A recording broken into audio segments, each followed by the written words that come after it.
Hello everyone. आज जो मैं स्टॉक की बात करने वाला हूँ वो है SBI life insurance company limited, SBI life.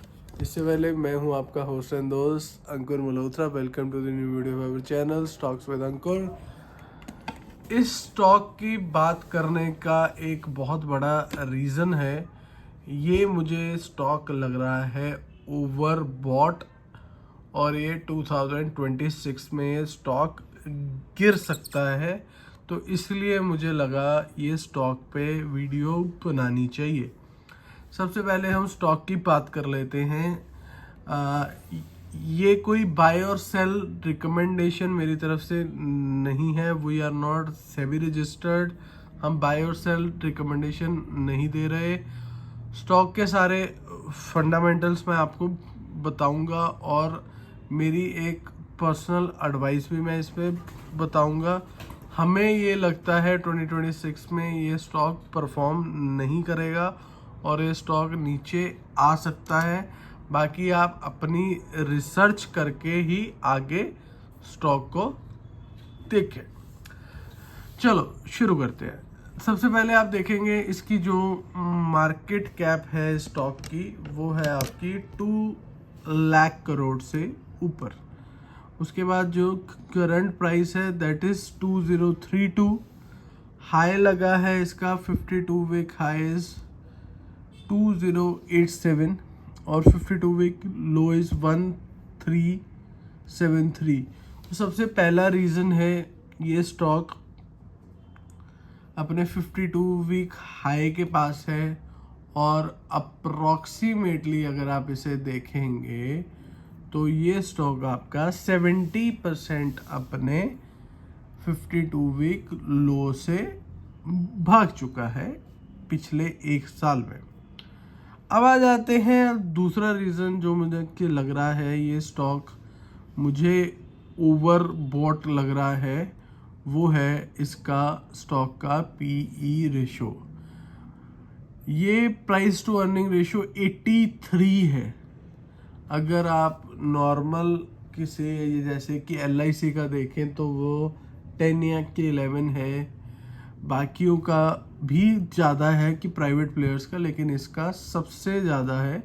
जबकि ये एक सेमी नेशनल आप कह सकते हैं कंपनी है, तो उस हिसाब से इंश्योरेंस कंपनी का PE रेशो बहुत ज़्यादा है।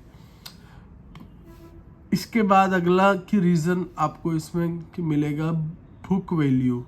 182 रुपीज़ की बुक वैल्यू वाला स्टॉक 2000 के पार चला गया। 11 से ज़्यादा का की बुक वैल्यू हो गया है। डिविडेंड यील्ड बहुत ही मार्जिनल है 0.13% पर ईयर और return on capital employed is 16.9 जो 20 से ऊपर होना चाहिए, वो कि बढ़िया माना जाता है। कि रिटर्न ऑन इक्विटी इज 15.1 वो अगेन 20 से ऊपर होना चाहिए। फेस वैल्यू 10 है तो आगे स्टॉक स्प्लिट भी हो सकता है। फंडामेंटल कंपनी के क्या है, SBI लाइफ इंश्योरेंस जो है वो बिजनेस जो सा है वो कि लाइफ इंश्योरेंस और एन्युटी इंश्योरेंस के प्लान्स में अपना काम करता है। जॉइंट वेंचर है स्टेट बैंक ऑफ इंडिया और BNB Paribas Cardiff SA। 23 individual plans हैं और 8 ग्रुप प्लान्स हैं across protection, pension, saving and health solutions. Competitors क्या हैं, LIC है सबसे बड़ा, मतलब पापा जी ऑफ दिस एरिया या आप कह सकते हो कि सेक्टर। और फिर उसके बाद HDFC की लाइफ है और ICICI लाइफ है। ठीक है। कंपनी के प्रोज क्या हैं, कंपनी ऑलमोस्ट डेब्ट फ्री है कि SBI है तो पैसा तो भाई साहब की बहुत सारा है। और कॉन्स क्या हैं, जैसे पहले मैंने आपको बताया 11 टाइम्स की book value, tax rate seems low और अर्निंग में 1356 करोड़ का अदर इनकम का भी एक फैक्टर है। कंपनी के कोर फंडामेंटल्स क्या हैं, वही मैं आपको कि बता देता हूँ कंपनी है क्या। कंपनी एक सब्सिडरी है स्टेट बैंक ऑफ इंडिया की, जो कि एक आपको पता ही है कि largest commercial bank in India है।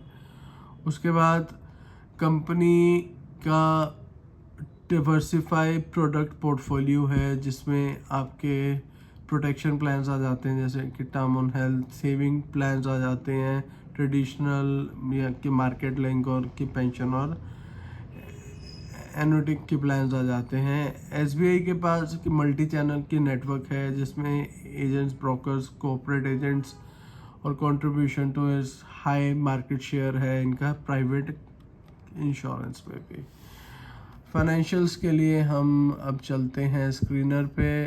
फाइनेंशियल्स में आप देखेंगे यहाँ पर हम आ गए हैं, यहाँ पर फाइनेंशियल्स में अगर आप देखना चाहते हैं तो हम यहाँ से देखेंगे 2020 से हम देखना स्टार्ट करेंगे। 2020 से आप देखेंगे अगर तो 2020 में आपकी जो की सेल थी दैट इज़ 43,798। 21 से देख लेते हैं इंश्योरेंस सेक्टर की, यहाँ पे गैप बहुत था 21 में जब कोविड के बाद, तो 81,913 से 116,888 हो गई आपकी सेल्स। एक्सपेंसेस 81,040 से 114,112 हो गए।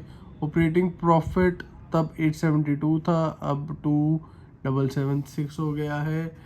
और नेट प्रॉफिट की हम बात करें तो इसमें आपका नेट प्रॉफिट आ जाता है इसमें 1456 से लेके 2413 हो गया। तो लगभग 70% आपका नेट प्रॉफिट बढ़ गया है। ठीक है, तो ये आपका फाइनेंसेस हैं। और कैश फ्लो की हम बात करें तो कैश फ्लो कंपनी की पॉजिटिव है 2025 में। ठीक है, 24 तक की नेगेटिव की चल रही थी। ठीक है, और वर्किंग कैपिटल भी कंपनी मतलब कि माइनस में या 2-4-5 दिन पे ही की रहती है, तो इसमें भी कोई ज़्यादा बड़ा पॉइंट नहीं है। यहाँ पर आप देखेंगे कि जो प्रमोटर्स होल्डिंग है दैट इज़ 55% की, FIS 21%, इन्होंने अपना स्टेक कम किया है। ठीक है, और जो आपके TIs हैं वो भी 18.70% उन्होंने स्टेक की बढ़ाया है, और कि पब्लिक के पास भी स्टेक थोड़ा सा बढ़ के आया है। ये तो हो गए इसके फाइनेंसेस। अब आ जाते हैं इसका technical analysis of the stock पे। हिटिंग ए फ्रेश रिकॉर्ड हाई रिसेंटली, अभी इसका पीछे हाई लगा था। स्टॉक अपने ट्रेंड के हिसाब से सारे एवरेजेस से ऊपर ही चल रहा है। 20 डे, 50 डे, 200 डे सिंपल की मूविंग एवरेज से ऊपर ही चल रहा है, लेकिन स्टॉक अपने 52 वीक रेंज के हायर एंड पे है, तो ये एक रिस्क बन जाता है। प्राइस एक्शन एंड ट्रेंड में आप देखें तो कि लॉन्ग टर्म 1 to 5 ईयर में स्ट्रांगली की पॉजिटिव आ रहा है। क्यों आ रहा है? क्योंकि यह स्टॉक की लगातार की बढ़ रहा है, इसलिए जो कि ट्रेंड होता है वो उसके थ्रू होता है। ठीक है, और अगर आप देखें तो अगर आप इसे 52 वीक के लो से भी कैलकुलेट की ना करें, तब भी स्टॉक ने 35.66% over the last year return दे दी है, तो इतना कोई कंपनी का काम कि नहीं बढ़ा है। ठीक है, और कि लॉन्ग टर्म में ये स्टॉक ये कह रहे हैं कि अच्छा रहेगा, लेकिन मैं थोड़ा सा इससे ऑपोजिट इसमें लेके चलता हूँ।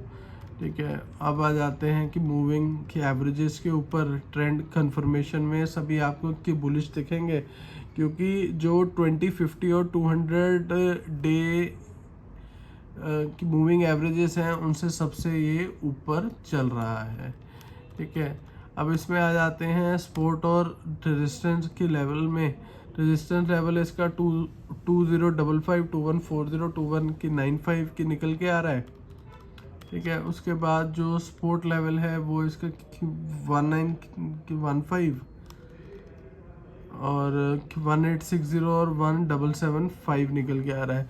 मुझे ऐसा लगता है एज पर कि माय असेसमेंट, ये जब स्टॉक की 1775 को तोड़ेगा कि नीचे की तरफ, जब भी कि मार्केट में करेक्शन आएगी, वो भी कि यहाँ से अप्रॉक्सीमेटली आपकी लगा लीजिए तो 15-18% की करेक्शन हो गई, तो यहाँ से जब कि तोड़ेगा तो और नीचे का रिस्क बन जाएगा। रिस्क असेसमेंट में इसमें मेरा सबसे बड़ा रिस्क असेसमेंट जो है वो यही है कि ये कि बैंक के थ्रू आता है इन्हें सारा कि बिजनेस, ठीक है। और जो भी मतलब कि इंश्योरेंस है उसमें ये कि मैंडेटरी कर देते हैं कि इन्वेस्टमेंट प्लान वगैरह ये ले लो। और जो अब आगे टेक्नोलॉजी मतलब कि इम्प्रूव होती जा रही है तो लोग ऑनलाइन लेना की पसंद करते हैं। बाकी रही मेरा कि पर्सनल एडवाइस की बात इस स्टॉक पे, वो मैं आपको पहले भी के दे चुका हूँ। मुझे स्टॉक की लग रहा है ओवरबॉट, और आने वाले टाइम में जब भी कि मार्केट करेक्ट होएगी ये स्टॉक 30-40% करेक्ट होने के चांसेस हाई हैं। फिर कह रहा हूँ this is not an buy और सेल रिकमेंडेशन। अगर आपके पास है तो आप इसमें प्रॉफिट अपना बुक कर सकते हैं अगर आप चाहें तो। मेरी असेसमेंट इस स्टॉक में ये है। 2026 में ये मेरे डाउन ट्रेंड लिस्ट में रहेगा, ना कि अप ट्रेंड की लिस्ट में। तो ये है 2026 के लिए मेरा एक डाउन ट्रेंड स्टॉक। अगला स्टॉक हम लेके आएंगे अप ट्रेंड के लिए। बाकी thank you for watching, please like subscribe and share my channel. कोई स्टॉक के लिए आप एनालिसिस करवाना चाहते हैं तो आप मुझे नीचे कमेंट में आप डाल सकते हैं। Thank you for watching, bye bye.